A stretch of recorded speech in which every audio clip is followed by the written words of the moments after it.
आज हम थोड़ा सा फिर से रिकैप कर लेते हैं। हमने फर्स्ट यूनिट रिमोट सेंसिंग का भी कंप्लीट कर लिया था, ठीक है, पर फिर से एक बार रिकैप कर लेते हैं।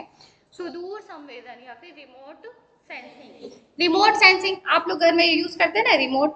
उसका क्या काम है, वो दूर से ही टीवी को कंट्रोल कर लेता है। उसमें अगर हमको वॉल्यूम अप करना है, वॉल्यूम डाउन करना है, तो वो दूर से ही संकेत दे देता है। ठीक है, तो उसका नाम है रिमोट।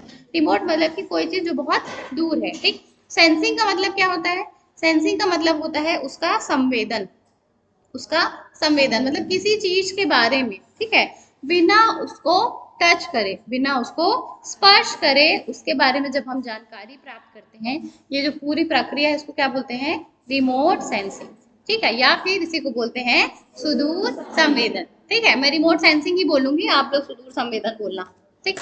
तो सुदूर संवेदन नाम से समझ में आ रहा है, दूर का संवेदन। तो जब हम किसी चीज के बारे में जानने की कोशिश करते हैं और वो चीज बहुत दूर है, तो उसके लिए फिर हम रिमोट सेंसिंग का यूज करते हैं। जैसे सुदूर संवेदन का अर्थ है किसी वस्तु के सीधे संपर्क में आए बिना उसके बारे में आंकड़े संग्रहण करना। जैसे जैसे अभी आप लोग क्लास में हैं और आप लोग ये स्क्रीन देख रहे हो, ठीक है, ये स्क्रीन में जो भी नॉलेज है ये आपको दिख रही है, आप इसको दूर से सेंस कर पा रहे हो ना। यही क्या है? सुदूर संवेदन है।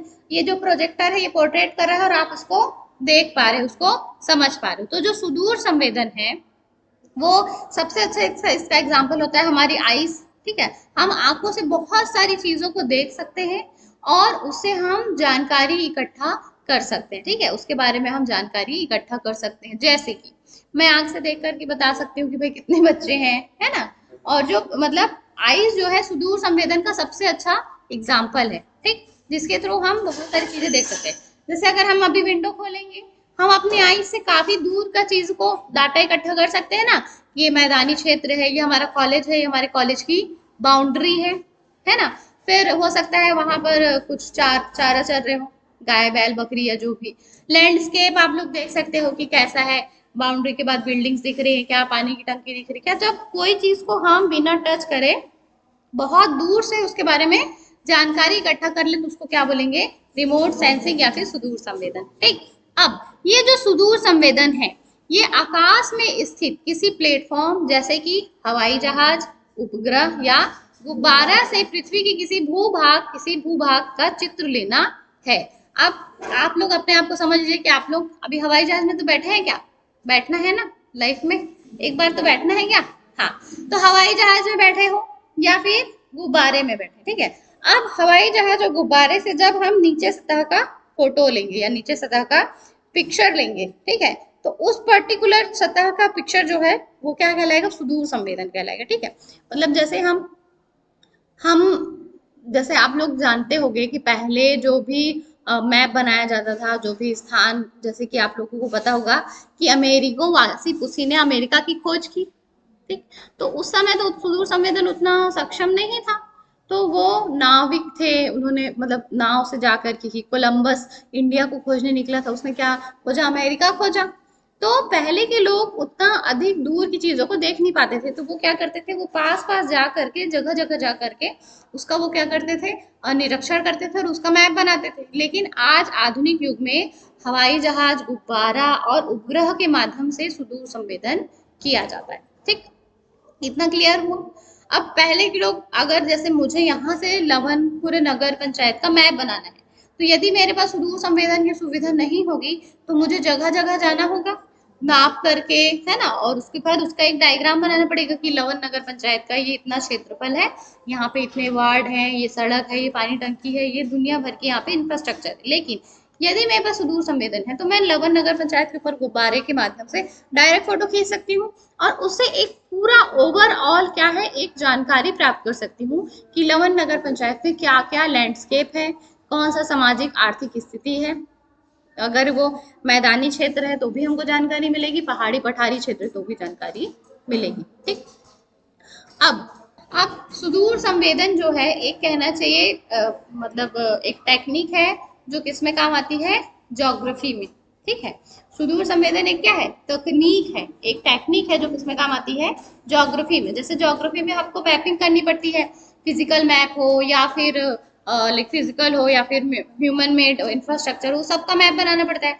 जैसे ज्योग्राफी के व्यक्ति या फिर अगर हमको किसी अर्बन एरिया का प्लानिंग करना है, जैसे अगर हमको ये प्लानिंग करना है कि लवन नगर पंचायत को किस तरह से हम बसाएं कि वहां पर ऑक्सीजोन हो, मतलब वहां जगह जगह पर ऑक्सीजन जोन हो, बच्चों के खेलने के पार्क हो, शिक्षा हो, बेहतर ड्रेनेज हो, रोड हो, पानी व्यवस्था अच्छा, उसके लिए प्लानिंग करनी होगी। तो जब अगर हम किसी चीज की प्लानिंग करते हैं तो सबसे पहले हमको जरूरत पड़ता है उसका मैप का। तो इसके लिए सुदूर संवेदन काम आता है। तो ज्योग्राफी या बहुत सारे सब्जेक्ट्स हैं जिसके प्लानिंग प्लॉटिंग के लिए सुदूर संवेदन बोले तो रिमोट जो सेंसिंग है उसका यूज होता है। ठीक, अब इसका परिभाषा एक तो देख लेते हैं। सुदूर संवेद शब्द से आशय है उन तकनीकों से जिनके द्वारा किसी लक्ष्य को पहचानने तथा उसके लक्षणों के विश्लेषण के लिए विद्युत चुंबकीय ऊर्जा का प्रयोग में लाया जाता है। विद्युत चुंबकीय ऊर्जा, विद्युत चुंबकीय ऊर्जा जानते हैं आप लोग क्या होता है?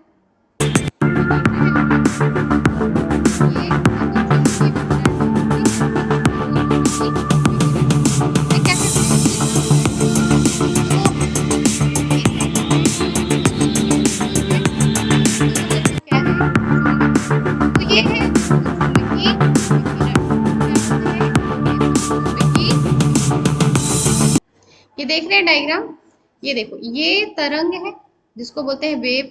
ठीक है, ये तरंग है, इसको क्या बोलते हैं? वेव। ठीक, अब दो तरंग जो है, तरंग के ये शीर्ष है और ये गर्त है, समझ में आ रहा है? ये तरंग का क्या है? ये शीर्ष है और ये गर्त है। अब दो तरंग के दो शीर्षों के बीच की दूरी को बोलते हैं तरंग दैर्घ्य।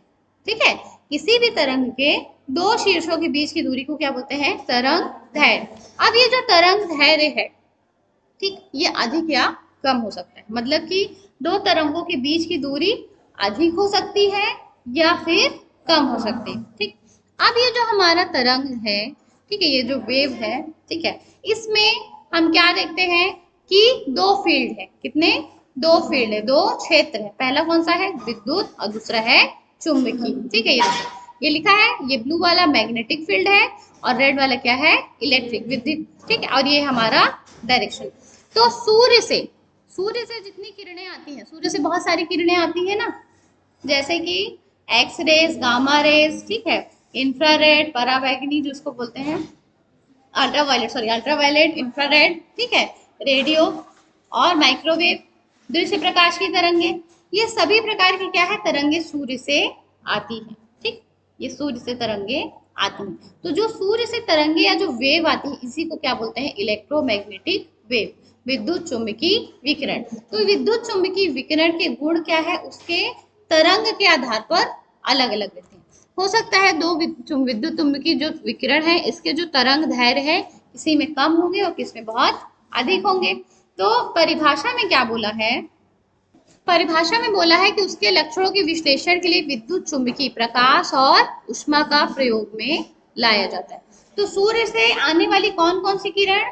प्रकाशीय किरण और ऊष्मा किरण का यूज होता है किसमें? सुदूर संवेदन में, सुदूर संवेदन में। ठीक, अब सरल भाषा में हम समझ लेते हैं कि जो सुदूर संवेदन की समस्त क्रियाएं वायु फोटोचित्र या प्रतिबिंब की प्राप्ति, प्रदर्शन एवं व्याख्या पर आधारित है। समस्त पर्यावरण पर सुदूर संवेदन का नियम लागू होता है। तो कुल मिला के क्या है कि जो सुदूर संवेदन है उसमें हम फोटो वायु चित्र लेते हैं। वायु फोटो चित्र, उसी को बोलते हैं एरियल फोटोग्राफ। ठीक है, क्या बोलते हैं? Aerial photograph. ये आप लोग देख रहे हैं, ये है हमारा क्या? Aerial photograph. ये क्या है? हम हवाई जहाज या गुब्बारे में बैठ करके जब हमने नीचे सतह की फोटो ली, क्योंकि हम वायु में स्थित है, वायु में प्लेटफॉर्म समझ लीजिए या फिर वायु में जो भी इक्विपमेंट्स है, जो भी हमारा साधन है जिसके माध्यम से हमने फोटो ली, तो जो फोटो लेते हैं उसको क्या बोलते हैं? वायु फोटो चित्र। क्या बोलते हैं? वायु फोटो चित्र। देख रहे हो, ये यहाँ पे खड़े होकर के तो नहीं ली गई होगी, ये आसमान में ली होगी, स्काई में। ये देखो, ये भी है, ये इसको हम क्या बोलते हैं? देखो, ये ड्रोन। आज की डेट में तो ये ड्रोन बहुत इंपॉर्टेंट हो गया है। क्या कोई भी बड़ा इवेंट होता है तो उसमें एयर से ऊपर से लेते हैं, वो भी क्या है? वायु फोटो चित्र। क्या है? वायु फोटो चित्र, जिसको इंग्लिश में बोलते हैं एरियल फोटोग्राफ। तो जितना भी सुदूर संवेदन है उसको हम क्या देखते हैं? एरियल फोटोग्राफ के माध्यम से हमको वो देखने को मिलता है। तो एरियल फोटोग्राफ क्या दिखाता है? किसी भी जगह का जो लैंडस्केप है, जो एरियल फोटोग्राफ्स है, किसी भी जगह का जो लैंड है, एरियल फोटोग्राफ में आप लोग ये देख रहे हैं। आप देखिए, इसमें हमको एरियल फोटोग्राफ से हमको क्या देखने मिला कि जो ये पहाड़ है इसको जो चढ़ने के लिए किस तरह से रोड, ठीक है, मतलब ऐसा कर्वेचर जैसा है, विसर्प के जैसा खींचा गया। तो इससे हमको क्या समझ में आ रहा है कि इसका रास्ता ऐसा पहाड़ को ऊपर चढ़ना, तो इस तरह से ढाल को काट करके बना हुआ। तो ये जानकारी हमको किसके मिली? फोटो वायु चित्र से। लेकिन यदि अगर हम यहाँ कहीं पे खड़े रहते तो हमको दिखता क्या? नहीं दिखता है ना। तो जब आसमान में गुब्बारा है या फिर हवाई जहाज है, एरोप्लेन है, जेट है, जिसके माध्यम से अगर हम फोटो चित्रित हैं, आज की डेट में तो ड्रोन भी बोल सकते हैं, ड्रोन के माध्यम से भी फोटोज लेंगे, तो उससे हमको क्या है, धरती के बारे में, मतलब हमारा जो लैंडस्केप है, चाहे वहाँ पे पठार पर्वत मैदान हो या फिर वहाँ पे कोई इंफ्रास्ट्रक्चर, जो भी धरती की फीचर, अगर खेती बाड़ी भी हो रही है तो क्या चीज की खेती हो रही है, गेहूं की हो रही है, मक्का की हो रही है, वो सभी जानकारी हमको मिलेगा। तो उसी को बोलते हैं वायु फोटो चित्र। तो जो सुदूर संवेदन है उसमें वायु फोटो चित्र का बहुत ज्यादा इंपॉर्टेंस है। उसी के माध्यम से हम, प्रतिबिंब के माध्यम से हम जानकारी प्राप्त करते हैं कि किसी स्थल खंड की क्या विशेषताएं हैं। ठीक, ये हो गया। अब सुदूर संवेदन के बारे में कुछ कुछ चीजें हमको जाननी चाहिए। जैसे सुदूर संवेदन एक स्थापित क्षेत्र है, सुदूर संवेदन एक विज्ञान और कला दोनों है। सुदूर संवेदन को उद्देश्य परक जानकारी प्रदान करता है। जैसे हम जिस उद्देश्य शुरू करेंगे, यदि हमारा उद्देश्य है कि हमको छत्तीसगढ़ के पठार पर्वत मैदान का फोटो खींचना है या फिर उसके बारे में जानकारी प्राप्त करनी है, तो हम उद्देश्य के आधार पर करेंगे। यदि हमको ये जानकारी प्राप्त करना है कि छत्तीसगढ़ के विभिन्न नगरों में, ठीक है, कहाँ कहाँ पे किस प्रकार की स्थलाकृति हमको देखने मिलती, कहाँ पे स्काई स्कैपर बिल्डिंग है या फिर कहाँ पे स्लम एरिया है, तो उद्देश्य परक जानकारी हमको सुदूर संवेदन के माध्यम से लेनी होती है। कंप्यूटर आमतौर पर पुनर्प्राप्ति भंडारण प्रक्रिया में हेर फेर में उपयोग में लाया जाता है। यह प्लेटफॉर्म या सेंसर पर निर्भर होता है। जैसे सुदूर संवेदन किस पर निर्भर है? प्लेटफॉर्म। जैसे रेलगाड़ी कहाँ पे आती है? प्लेटफॉर्म में। तो जो हम फोटो भी खींचेंगे वो भी कहाँ पे होगा? प्लेटफॉर्म में। तो प्लेटफॉर्म गुब्बारा हो सकता है, एरोप्लेन हो सकता है, हवाई जहाज हो सकता है, या तो सैटेलाइट भी हो सकता है। सेंसर क्या है? सेंसर मतलब जैसे मैंने बताया कि सूर्य से बहुत सारी क्या आ रही है, विद्युत चुंबकीय विकिरण आ रही है, या तो वो ताप वाली हो सकती है या तो वो उष्मा वाली हो सकती है। हो सकता है जो विद्युत चुंबकीय विकिरण है वो इंफ्रारेड वाली है। कौन सी? इंफ्रारेड वाली। तो हम जो सेंसर लगाएंगे उसी सेंसर के आधार पर ही हमको फोटो देखने को मिलेगी। जैसे जैसे देखिए इस वेबसाइट के माध्यम से दिख रहा है, ये पूरी क्या है? इंफ्रारेड फोटोग्राफी है। क्या है? इंफ्रारेड फोटोग्राफीज है। देख रहे हो? इसमें कौन सा विद्युत चुंबकीय विकिरण लग रहा है? इंफ्रारेड। कौन सा? इंफ्रारेड। तो इंफ्रारेड के माध्यम से इस प्रकार का हमको चित्र देखने को मिलेगा। अगर हम इसी को अल्ट्रावायलेट रे से देखेंगे तो अलग दिखेगा, दृश्य प्रकाश तरंग से देखेंगे तो अलग दिखेगा। ठीक है, तो हम जिस, ये देखो ये इंफ्रारेड है, देखो ये मैं इसको क्लिक करती हूँ, ये एरियल फोटोग्राफी, जो आप लोग को स्क्वायर दिख रहा है ना इसमें, ये क्या है? ये खेत का एरिया होगा, है ना, और ये स्थल खंड होगा। तो ये इस तरह से जो हमको दिख रहा है ना, ये हम फोटो वायु चित्र से खींचे हैं। अब सेंसर आधारित हमारा कैमरा कौन सा है? इंफ्रारेड वाला कैमरा है या फिर दृश्य प्रकाश की तरंगों वाला कैमरा? दृश्य प्रकाश समझ, जो ये हमारा मोबाइल है, दृश्य प्रकाश वाला सेंसर इसमें लगा है। जैसे हम इसमें से फोटो खींचते हैं, तो यदि सुबह है, ठीक है, सुबह है, सूर्य का प्रकाश है, तभी फोटो अच्छी आएगी दृश्य प्रकाश में। परंतु यदि रात्रि है तो हमको कुछ सक्रिय सुदूर संवेदन करना पड़ेगा, अलग से फोकस लगता है ना, शादी में वो अलग से लगता है, फिर फोटो खींचते हैं। तो ये जो कैमरा है ये दृश्य प्रकाश तरंगों से वाला सेंसर है। ये जो कैमरा है कौन सा है? दृश्य प्रकाश तरंगों वाला। लेकिन सैटेलाइट में हमको क्या है? इंफ्रारेड भी देखने को मिलता है, अल्ट्रावायलेट रेज भी देखने को मिलता है। तो सैटेलाइट में अलग अलग प्रकार का सेंसर लगा। अब जिस प्रकार का सेंसर है उसी प्रकार की हमको इमेज देखने को मिलेगी। ठीक है, जिस प्रकार का सेंसर रहेगा उसी ही प्रकार का इमेज देखने को मिलेगा हमको। किसमें? सुदूर संवेदन। ठीक, फिर है सुदूर संवेदन ने पृथ्वी की सतह पर संचालित प्रक्रियाओं के बारे में हमारी समझ को बहुत उन्नत किया है। सच बात है, पहले जो हम फोटोग्राफ से जानकारी लेते थे तो हम स्थल खंड में खड़े होकर के ही लेते थे, तो हमारा एक आंखों का जो एक देखने का कहना चाहिए, बहुत कितने ही किलोमीटर तक देख पाएगी, ज्यादा दूर नहीं देख पाएगी ना। परंतु यदि हम अपना कैमरा स्थल खंड पे ऊंचाई पे लगाते हैं तो हम ज्यादा चीजों को कैप्चर कर पाएंगे, ज्यादा चीजों को जानकारी प्राप्त कर पाएंगे। तो सुदूर संवेदन से ज्योग्राफी बहुत ईजी होगी, चीजों को जानकारी प्राप्त करना बहुत आसान हो गया।